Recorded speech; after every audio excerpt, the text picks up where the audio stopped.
नमो बुद्धाय। संस्कृति मंत्री श्रीमान गजेंद्र सिंह शेखावत जी, minority affairs minister Shri Kiran Rijiju जी, भंते भदंत राहुल बोधी महाथेरो जी, वेनरेबल चांगचुप छौदेन जी, महासंघ के सभी गणमान्य सदस्य, एक्सेलेंसीज, डिप्लोमेटिक कम्युनिटी के सदस्य, बुद्धिस्ट स्कॉलर्स, धम्म के अनुयायी, देवी और सज्जनों, आज एक बार फिर मुझे अंतर्राष्ट्रीय अभिधम्म दिवस के कार्यक्रम में शामिल होने का सौभाग्य मिला है। अभिधम्म दिवस हमें याद दिलाता है कि करुणा और सद्भावना से ही हम दुनिया को और बेहतर बना सकते हैं। इससे पहले 2021 में कुशीनगर में ऐसा ही आयोजन हुआ था। वहां उस आयोजन में भी मुझे शामिल होने का सौभाग्य मिला था और ये मेरा सौभाग्य है कि भगवान बुद्ध के साथ जुड़ाव की जो यात्रा मेरे जन्म के साथ ही शुरू हुई है, वो अनवरत जारी है। मेरा जन्म गुजरात के उस वडनगर में हुआ जो एक समय बौद्ध धर्म का महान केंद्र हुआ करता था। उन्हीं प्रेरणाओं को जीते जीते मुझे बुद्ध के धम्म और शिक्षाओं के प्रसार के इतने सारे अनुभव मिल रहे हैं। पिछले 10 वर्षों में भारत के ऐतिहासिक बौद्ध तीर्थस्थानों से लेकर दुनिया के अलग अलग देशों तक, नेपाल में भगवान बुद्ध की जन्मस्थली के दर्शन, मंगोलिया में उनकी प्रतिमा के अनावरण से लेकर श्रीलंका में वैशाख समारोह तक, मुझे कितने ही पवित्र आयोजनों में शामिल होने का अवसर मिला है। मैं मानता हूं संघ और साधकों का ये संग, ये भगवान बुद्ध की कृपा का ही परिणाम है। मैं आज अभिधम्म दिवस के इस अवसर पर भी आप सभी को और भगवान बुद्ध के सभी अनुयायियों को अनेक अनेक शुभकामनाएं देता हूं। आज शरद पूर्णिमा का पवित्र पर्व भी है। आज ही भारतीय चेतना के महान ऋषि वाल्मीकि जी की जन्म जयंती भी है। मैं समस्त देशवासियों को शरद पूर्णिमा और वाल्मीकि जयंती की भी बधाई देता हूं। आदरणीय साथियों, इस वर्ष अभिधम्म दिवस के आयोजन के एक साथ एक ऐतिहासिक उपलब्धि भी जुड़ी है। भगवान बुद्ध के अभिधम्म, उनकी वाणी, उनकी शिक्षाएं जिस पाली भाषा में ये विरासत विश्व को मिली है, इसी महीने भारत सरकार ने उसे क्लासिकल लैंग्वेज, शास्त्रीय भाषा का दर्जा दिया है। और इसलिए आज ये अवसर और भी खास हो जाता है। पाली भाषा को क्लासिकल लैंग्वेज का ये दर्जा, शास्त्रीय भाषा का ये दर्जा, पाली भाषा का ये सम्मान भगवान बुद्ध की महान विरासत का सम्मान है। आप सभी जानते हैं, अभिधम्म धम्म के निहित है। धम्म को, उसके मूल भाव को समझने के लिए पाली भाषा का ज्ञान आवश्यक है। धम्म यानी बुद्ध के संदेश, बुद्ध के सिद्धांत। धम्म यानी मानव के अस्तित्व से जुड़े सवालों का समाधान। धम्म यानी मानव मात्र के लिए शांति का मार्ग। धम्म यानी बुद्ध की सर्वकालिक शिक्षाएं। और धम्म यानी समूची मानवता के कल्याण का अटल आश्वासन। पूरा विश्व भगवान बुद्ध के धम्म से प्रकाश लेता रहा है। लेकिन साथियों, दुर्भाग्य से पाली जैसी प्राचीन भाषा, जिसमें भगवान बुद्ध की मूल वाणी है, वो आज सामान्य प्रयोग में नहीं है। भाषा केवल संवाद का माध्यम भर नहीं होती। भाषा सभ्यता और संस्कृति की आत्मा होती है। हर भाषा से उसके मूल भाव जुड़े होते हैं।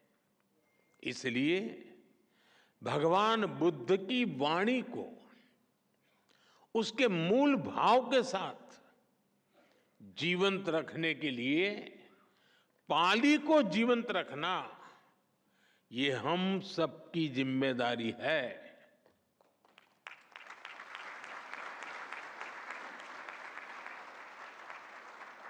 मुझे खुशी है कि हमारी सरकार ने बड़ी नम्रतापूर्वक ये जिम्मेदारी निभाई है।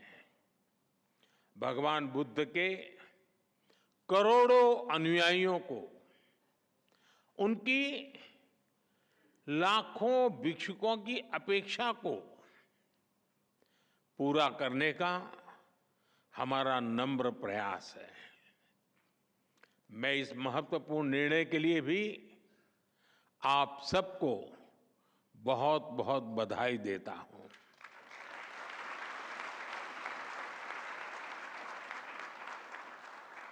आदरणीय साथियों, भाषा, साहित्य, कला, अध्यात्म, किसी भी राष्ट्र की ये धरोहरें उसके अस्तित्व को परिभाषित करती हैं। इसलिए आप देखिए, दुनिया के किसी भी देश में कहीं कुछ 100 साल पुरानी चीज मिल भी जाती है तो उसे पूरी दुनिया के सामने गर्व से प्रस्तुत करता है। हर राष्ट्र अपनी हेरिटेज को अपनी पहचान के साथ जोड़ता है। लेकिन दुर्भाग्य से भारत इस दिशा में काफी पीछे छूट गया था। आजादी के पहले भारत की पहचान मिटाने में लगे आक्रमणकारी और आजादी के बाद गुलामी की मानसिकता के शिकार लोग भारत में एक ऐसे इकोसिस्टम का कब्जा हो गया था जिसने हमें उल्टी दिशा में धकेलने के लिए काम किया। जो बुद्ध भारत की आत्मा में बसे हैं, आजादी के समय बुद्ध के जिन प्रतीकों को भारत के प्रतीक चिन्हों के तौर पर अंगीकार किया गया, बाद के दशकों में उन्हीं बुद्ध को भूलते चले गए। पाली भाषा को सही स्थान मिलने में 7 दशक ऐसे ही नहीं लगे। लेकिन साथियों, देश अब उस हीन भावना से मुक्त होकर आत्मसम्मान, आत्मविश्वास, आत्मगौरव के साथ आगे बढ़ रहा है। देश इसी बदौलत बड़े फैसले कर रहा है। इसलिए आज एक और पाली भाषा को शास्त्रीय भाषा, क्लासिकल लैंग्वेज का दर्जा मिलता है, तो साथ ही यही सम्मान मराठी भाषा को भी मिलता है।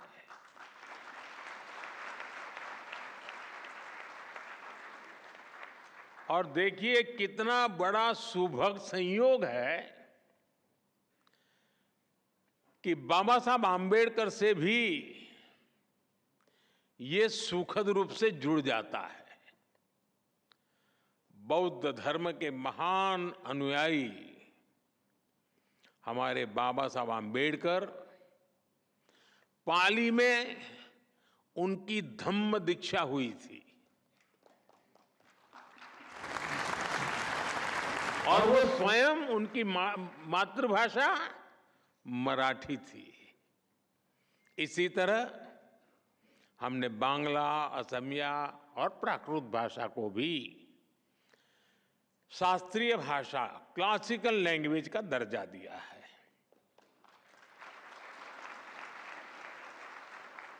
साथियों, भारत की ये भाषाएं ही हमारी विविधता को पोषित करती है। अतीत में हमारी हर भाषा ने राष्ट्र निर्माण में अहम भूमिका निभाई है। आज देश ने जो नई राष्ट्रीय शिक्षा नीति अपनाई है, वो भी इन भाषाओं के संरक्षण का माध्यम बन रही है। देश के युवाओं को जब से मातृभाषा में पढ़ाई का विकल्प मिला है, मातृभाषाएं और ज्यादा मजबूत हो रही है।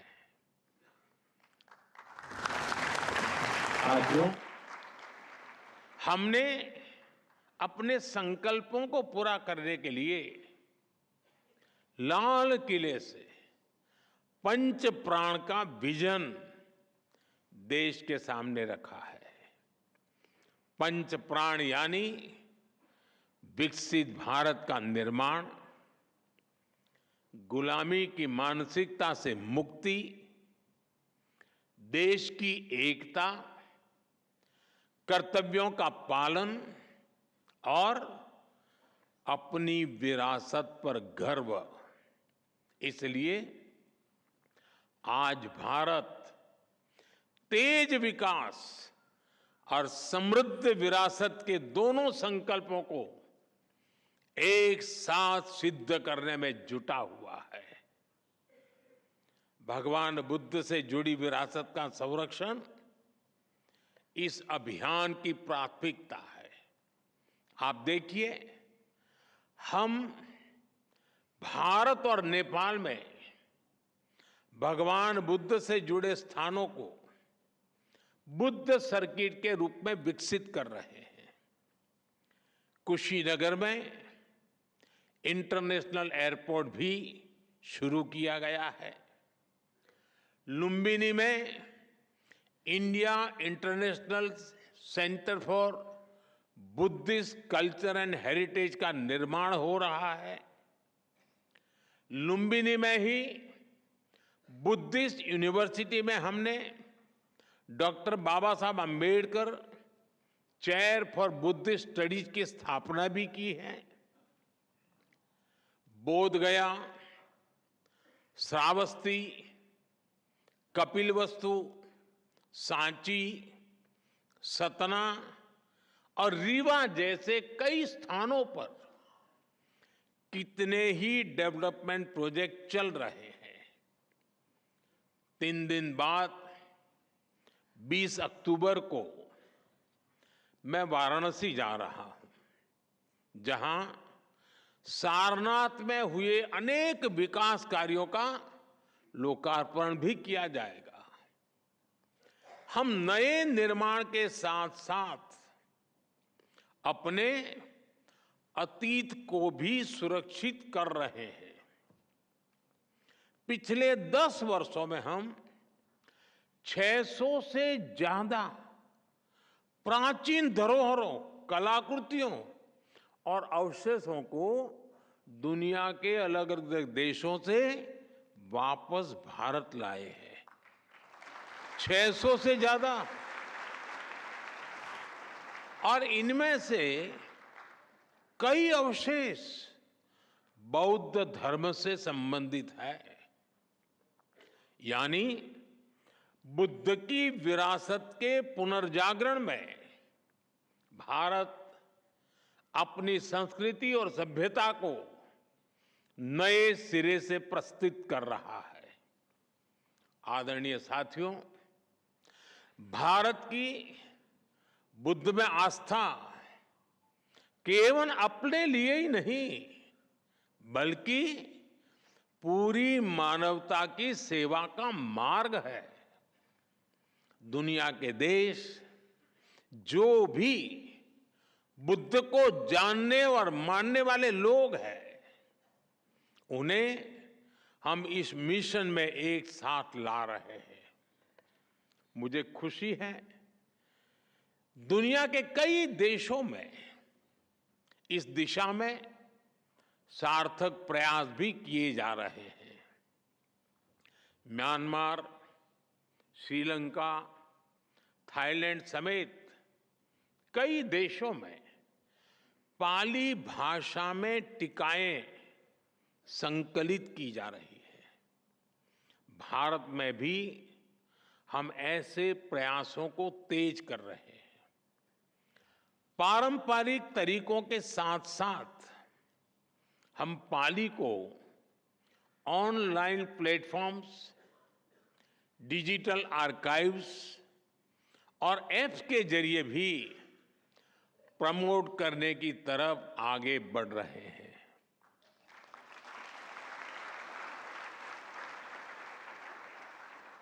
भगवान बुद्ध को लेकर मैंने पहले भी कहा है, बुद्ध बोध भी है और बुद्ध शोध भी है। इसलिए हम भगवान बुद्ध को जानने के लिए आंतरिक और एकेडमिक दोनों तरह की रिसर्च पर जोर दे रहे हैं। और मुझे खुशी है कि इसमें हमारे संघ, हमारे बौद्ध संस्थान, हमारे भिक्षुगण इस दिशा में युवाओं का मार्गदर्शन कर रहे हैं।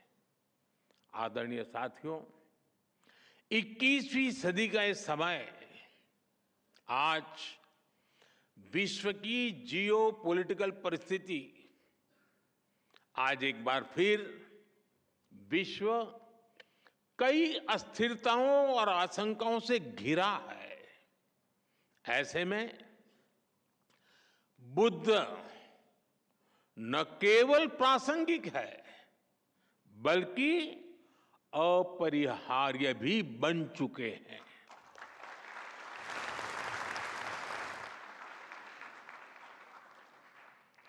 मैंने एक बार यूनाइटेड नेशंस में कहा था, भारत ने विश्व को युद्ध नहीं बुद्ध दिए हैं।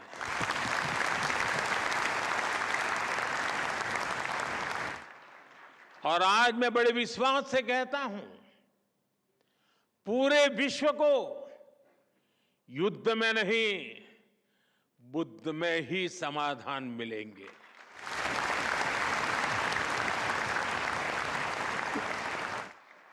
मैं आज अभिधम्म पर्व पर पूरे विश्व का आह्वान करता हूं,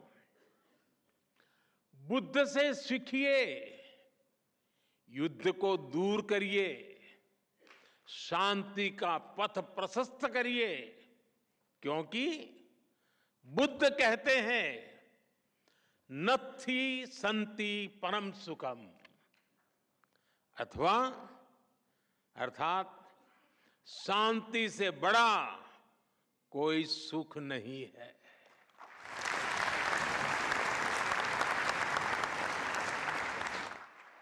भगवान बुद्ध कहते हैं नहीं वैरेन वैरानी सम्मन्तिद कुदाचनम अवैरेन च सम्मन्ति एस धम्मो सनंततो। वैर से वैर, दुश्मनी से दुश्मनी शांत नहीं होती। वैर अवैर से, मानवीय उदारता से खत्म होता है।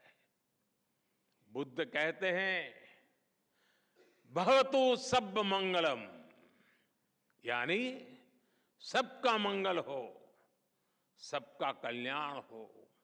यही बुद्ध का संदेश है, यही मानवता का पथ है।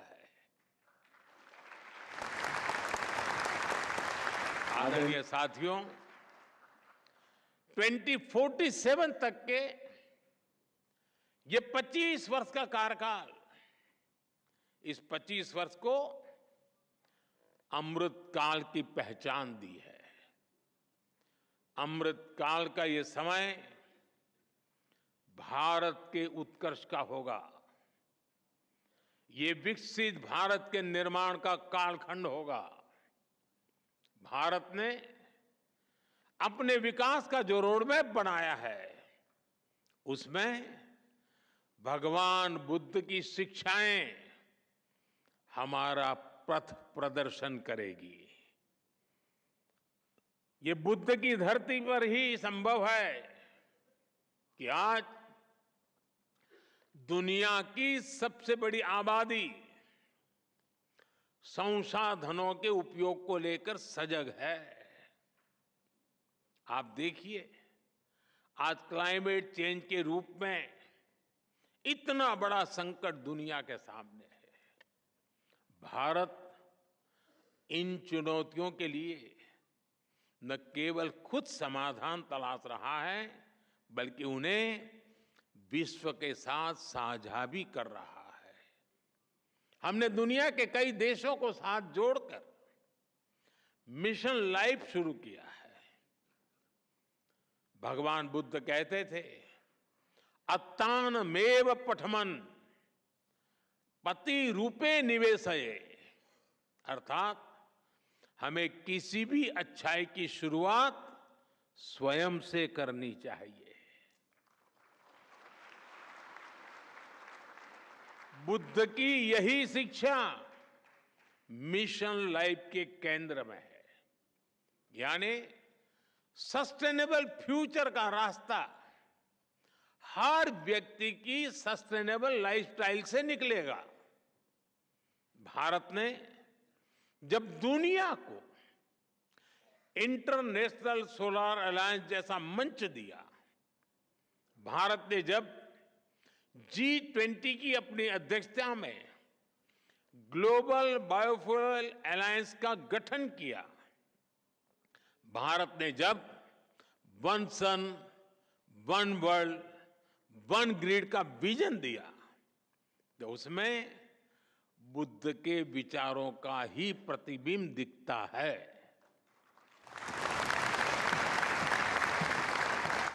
हमारा हर प्रयास दुनिया के लिए सस्टेनेबल फ्यूचर को सुनिश्चित कर रहा है। India, middle east, Europe economic corridor हो, हमारा ग्रीन हाइड्रोजन मिशन हो, भारतीय रेलवे को 2030 तक नेट जीरो करने का लक्ष्य हो, पेट्रोल में इथेनॉल ब्लेंडिंग को बढ़ाकर 20% तक करना हो, ऐसे कई तरीकों से हम इस धरती की रक्षा का अपना मजबूत इरादा दिखा रहे हैं, जता रहे हैं। साथियों, हमारी सरकार के कितने ही निर्णय बुद्ध, धम्म और संघ से प्रेरित रहे हैं। आज दुनिया में जहां भी संकट की स्थिति होती है, वहां भारत फर्स्ट रिस्पॉन्डर के रूप में मौजूद रहता है।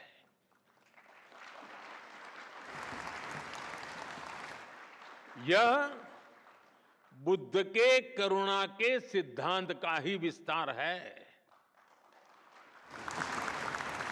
चाहे तुर्की में भूकंप हो, श्रीलंका में आर्थिक संकट की स्थिति हो, कोविड जैसी महामारी के हालात हो, भारत ने आगे बढ़कर मदद का हाथ बढ़ाया है।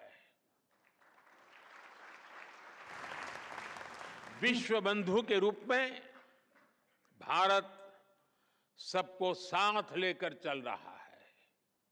आज योग हो या मिलेट से जुड़ा अभियान, आयुर्वेद हो या नेचुरल फार्मिंग से जुड़ा अभियान, हमारे ऐसे प्रयासों के पीछे भगवान बुद्ध की भी प्रेरणा है। आदरणीय साथियों, विकसित होने की तरफ बढ़ रहा भारत अपनी जड़ों को भी मजबूत कर रहा है। हमारा प्रयास है कि भारत का युवा साइंस और टेक्नोलॉजी में विश्व का नेतृत्व करे और साथ ही हमारा युवा अपनी संस्कृति और अपने संस्कारों पर भी गर्व करे। इन प्रयासों में बौद्ध धर्म की शिक्षाएं हमारी बड़ी मार्गदर्शक है। मुझे भरोसा है हमारे संतों और भिक्षुकों के मार्गदर्शन से, भगवान बुद्ध की शिक्षाओं से हम सब साथ मिलकर निरंतर आगे बढ़ेंगे। मैं आज के इस पवित्र दिवस पर इस आयोजन के लिए आप सभी को एक बार फिर अनेक अनेक शुभकामनाएं देता हूं।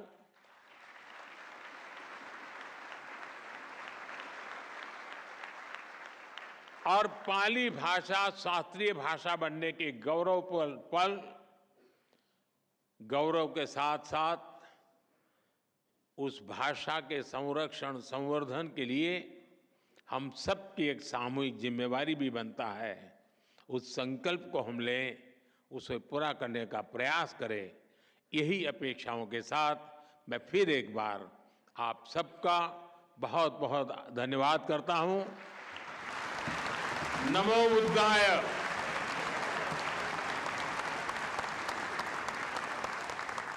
बहुत